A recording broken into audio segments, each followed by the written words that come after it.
Welcome back to the Daniela Cambone Show here on ITM Trading, joined by Rich Dad, Poor Dad, best-selling author Robert Kiyosaki, who says we are up against the biggest, or we're going to face the biggest market crash in world history. So be prepared.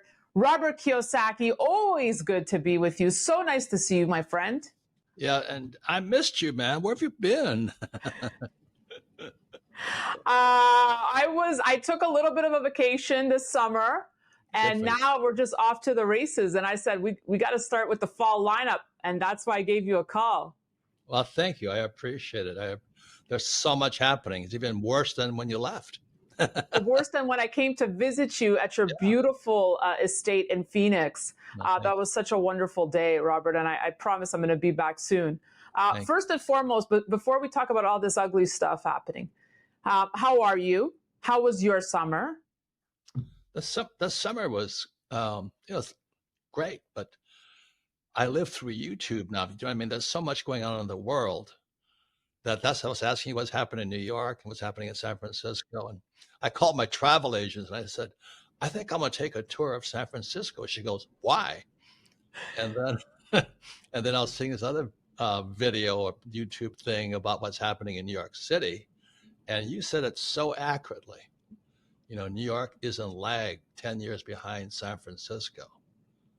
So that's what I'm seeing, Robert. That's what I feel. And oh God, I just can't stand it. Anyway. Yeah, if we don't stop it, New York, I mean, this is just my humble opinion, is what I had seen in San Francisco 10 years ago. But hopefully I'm wrong. Hopefully you have over 2 million followers on X now, Robert. So really? when did Rich Dad come out? How many years ago now? It's over 25 years. Yeah, Rich Dad, Poor Dad, just FYI, came out 30 years ago. And 30 years ago. City. And the book was turned down by every publisher in New York City because, you know, most publishers are academics who are Marxists, as you know. So when they said, when it comes to money, you don't know what you're talking about. That was on the rejection slips. And now everything I'm talking about is coming true, including this book. It's called Prophecy. And it's why the biggest stock market crash in history is coming. But I also want to shamelessly plug our friend James Rickards' books. This is a must read, everybody. Money GPT by James Rickards. And so my point was, you know, Rich Dad Poor Dad 30 years ago, but still making records, still a New York Times bestseller. And I hope you framed that rejection letter somewhere. And you have over 2 million followers now who cling to every word that you say because you have accurately predicted so many of the crashes we've seen. So tell me a little bit about this warning now that you think, or you're saying, we're going to face the biggest crash in world history. He says there's two kinds of crashes. One is a banking crash, and second is a market crash. So you and I can see market crashes. We can see the real estate crashing. We can see the stock market crashing. But he says what you cannot see is a bank crash. And, you know, he was LTCM, long-term capital management. And his question after that happened was 96, I think. He said, who's going to bail out the Fed? So the Fed's just been bailing everybody out. But now he's saying that the bond market is going down. It's so comprehensive, but it's a must read for today. Well, you know, you raise a good point, Robert, because you say panics in capital markets are visible because everyone can see price crashes. But let's talk about the panics in banks are not so easily detectable. And I just had Gregory Mannarino on, you know, he made the call that Bank of America is going to be the fall guy. That's the bank to watch. I urge everyone to go back and watch that interview as to why Greg says that. But let's talk about what you're seeing on the banking front. I mean, we already got a taste of it. How much worse can it get? He talks about, you know, Silicon Valley Bank, SVB. You know, everybody talks about the GFC in 2008. He says the Silicon Valley Bank is the biggest bailout in world history because it bailed out the rich, it bailed out Silicon Valley, it bailed out everybody because the whole thing was about to come down. So that's why what records has the ability to do is explain from the inside looking out. So Silicon Valley Bank is the biggest crash in world history, but nobody talks about it. And how do you see the dominoes falling, Robert? Gold, silver, Bitcoin, guns. You know, my Danielle, you and I, all the years I've known you, I say the same thing. You know, it's gold and silver, and then added Bitcoin. But I never get tired of hearing it, though. It's like music to my ears. It just, justifies what I've been. It kind of, just makes me know I'm on track here. Keep it really simple. What records is saying, the bond market is crashing. Do you realize the world economy is based on debt? A bond is a debt. And the whole world is floating on it. And you have all of these people who don't follow Daniela or me, who think bonds are safe. Check that out. Get that. Oh, I don't have to worry. I have treasuries. I have this. Because those lying financial planners, all they want to do is sell you that stuff. Where a bond is debt. And then, as you know, in 1971, Nixon took the dollar off the gold standard. I have directed Secretary Connally to suspend temporarily the convertibility of the dollar into gold or other reserve assets, except in amounts and conditions determined to be in the interest of monetary stability and in the best interest of the United States. And that's when the U.S. dollar became debt. So that's why guys like Dave Ramsey is a good friend of mine. But yeah. he says live debt free. But that goes against Mother Nature, since money is debt. So I've always said all these years, I use debt as money. I borrow money to get rich. Now, the average person shouldn't do that. They should follow they should follow Dave Ramsey, live debt free. But without financial education, the average person is out there stuffing their 401ks or IRAs or RRSPs full of fake money, fake stocks, bonds. And we haven't seen the crash yet. It's coming. It's the biggest in world history. I mean, do you have any feeling as to when it could hit, Robert? I mean, you saw what happened the first week of August, right? We had a crash, and then everything kind of went away in the span of 48 hours or less than 48 hours. I mean, was that just a prelude of things to come? I mean, what's gonna bring down the system? Well, again, what Records is saying here is really accurate. You know, he says you can't see it. That's the problem. And the biggest markets in the world are the bond markets. And you ask any financial planner, oh, should I buy bonds? Yes, they're safe. And the whole thing is coming down because it's all corrupt. And so that's why for all these years, it's gold and silver. I own gold mines, silver mines, all that stuff. Robert, it could happen overnight, is what you're saying. It's happening. The crash has already started. As Records says, we entered a depression in 2008. And again, he's a smart boy. Definition of a depression is subprime growth. So America and the world has not grown. You know, like he talks about here, how Credit Suisse went bankrupt. Nobody says anything. So-called the safest bank in the world, Credit Suisse, is bankrupt. But we can't see it. And so what's happening is that it keeps crashing, but we can't see it. And that's why all these years is gold, silver, I add Bitcoin to it. I'm a big silver bull, as you know. I own silver mines. I started, we have a mine in Utah, the richest gold mine in America today. So I'm a hardcore believer of gold and silver, real money, not fake money. But the average person has been educated into fake. Yeah. Why that? So you know, and I know you've been hammering home this point, and it's a good one, that we're just not taught about, gold, silver. I mean, they have some courses on Bitcoin now, but you're really not taught about gold and silver in school, right? Yet I've always said central banks are getting their hands on any gold out there, right? They're buying it at record levels. So why this disconnect? So you have all the central banks know what's up, they're buying gold, yet at the same time, we're not taught anything about gold. Well, unless you follow channels like ours. Why? Correct. Well, that's why I love this book here. It's called The Communist Manifesto. And in 1965, I was 18 years old. And I went to military school. And when I left Hawaii, the sleepy little town of Hawaii state. And I go to military school. And my economics teacher in military school has us read this book here, not the economic books they have in Snowflake University.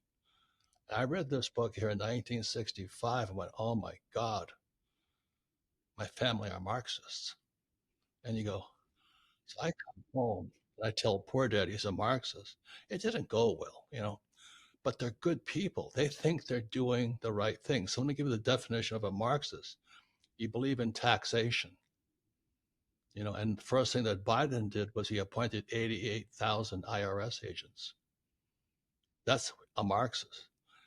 And what Marx said was that the spread of taxation is essential.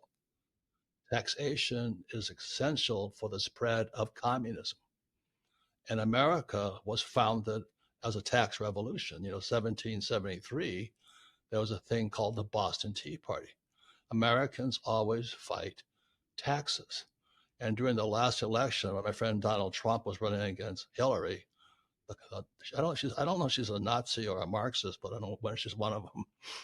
And she says, and Donald doesn't pay taxes. And they showed he didn't pay any federal income tax. So that makes me smart.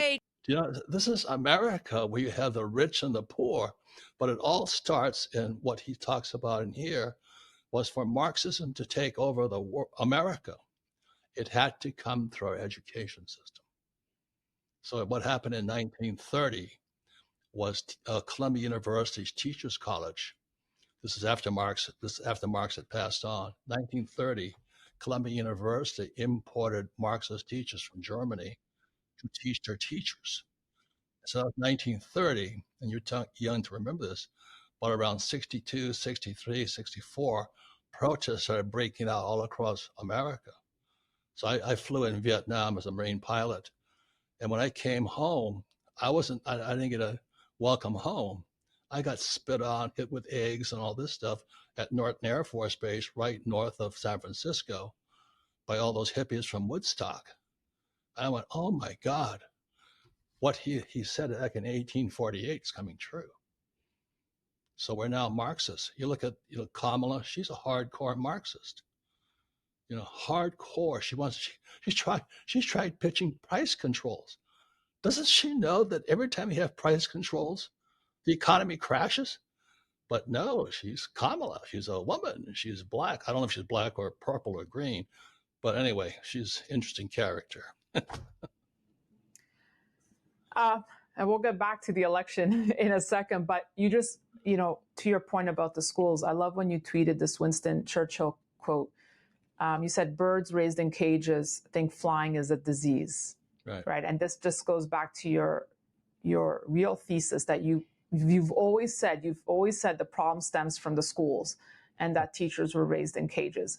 And as you know, Robert, I shared that with you in Phoenix, right? When I came to visit you, that when I first interviewed you, 15 years ago, and you were very critical of the school system, and I was fresh out of it and so excited. I didn't understand what you meant at the time, and now it's so crystal clear to me.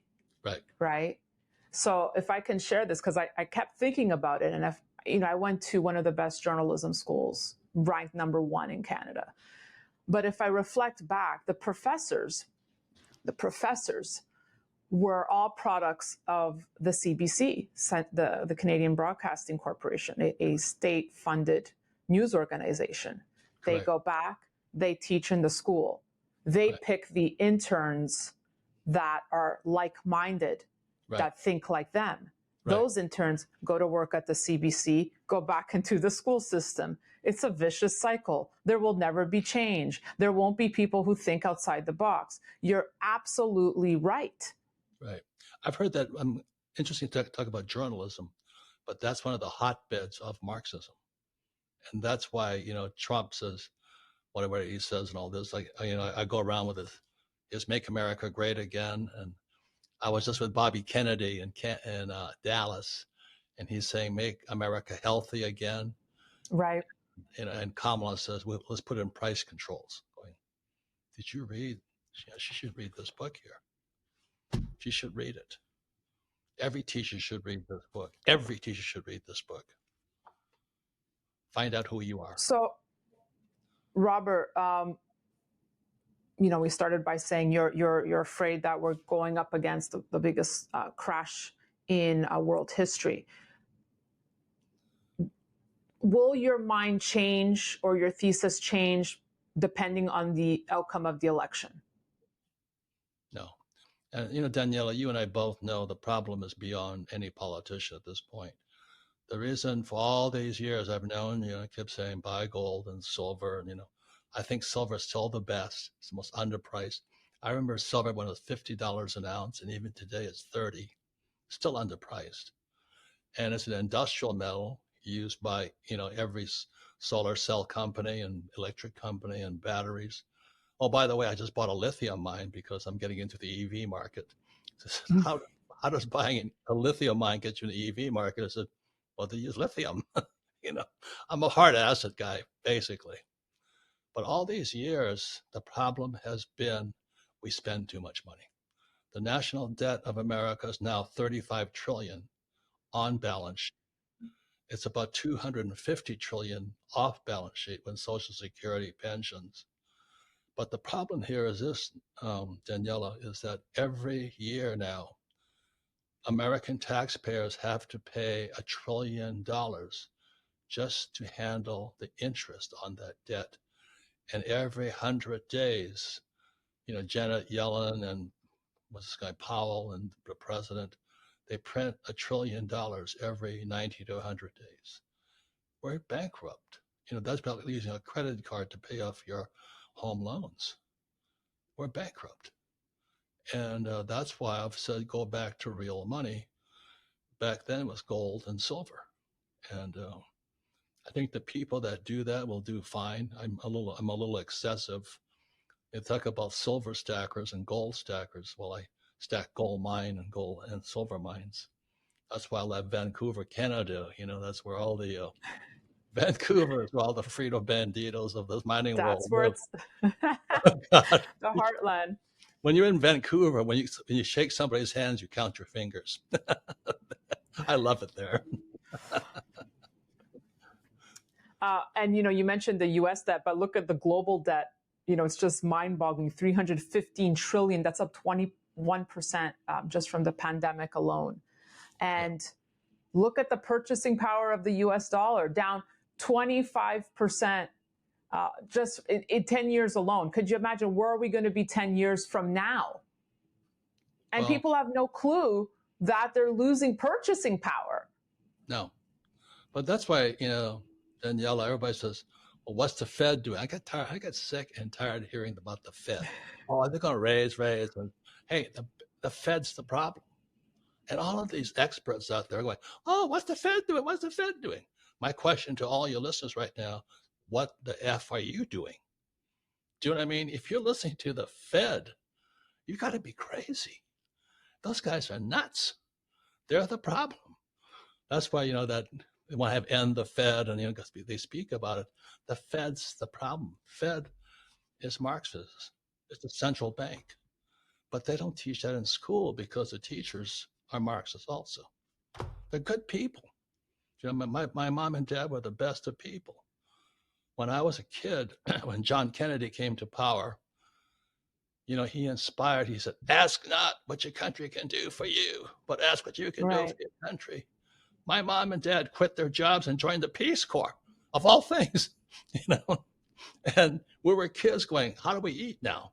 Because they weren't being paid anything, but they were volunteering for the world, and they were inspired by John Kennedy. But unfortunately, I was just with Robert Kennedy a couple of days ago. He got taken out, as you know. And then Robert Kennedy Sr. got taken out. So I asked Bobby Kennedy Jr. because I was with Trump right after he was attempted assassination on Trump. And Bobby Kennedy said, Sirhan didn't kill his father. Neither did Lee Harvey Oswald. So I said, who did? He says, CIA. It's the same as they tried, the FBI tried to take Trump down on false Russian charges, but they lose. The FBI loses Hunter Biden's laptop. Oh my God! Wait, Robert, I did not know you were there. You were there the day of the assassination, or you saw him afterwards? A couple of days. I'll send you a picture. He and I were sitting next to each other. His ears all taped up. Where's the RNC, the Republican National Convention? And we're sitting there watching. He's watching the shot go past him. There wasn't much to talk about, Danielle. Yeah. He's a great man. He's a great man. And I've written 2 books with the guy and all that. So he's a great man. Capitalist. So what? So I'm assuming you're happy that RFK joined forces with Trump now? Yeah, not only RFK, but Elon Musk. Did you see what NASA just announced this morning? Yes. Yeah. For those that don't know, they said step aside Boeing. NASA said to Boeing, step aside. We're going to use a Elon Musk rocket. Yeah.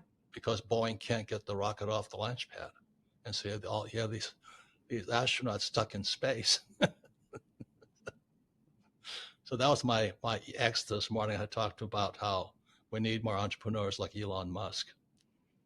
Yeah, I love your tweets because they're just so you and raw and real, and we don't see a lot of that. And I think that's why you have such a huge following, Robert, is that you've always just stayed true to who you are, and it just really comes off as genuine. And like I said, you don't have much of that these days.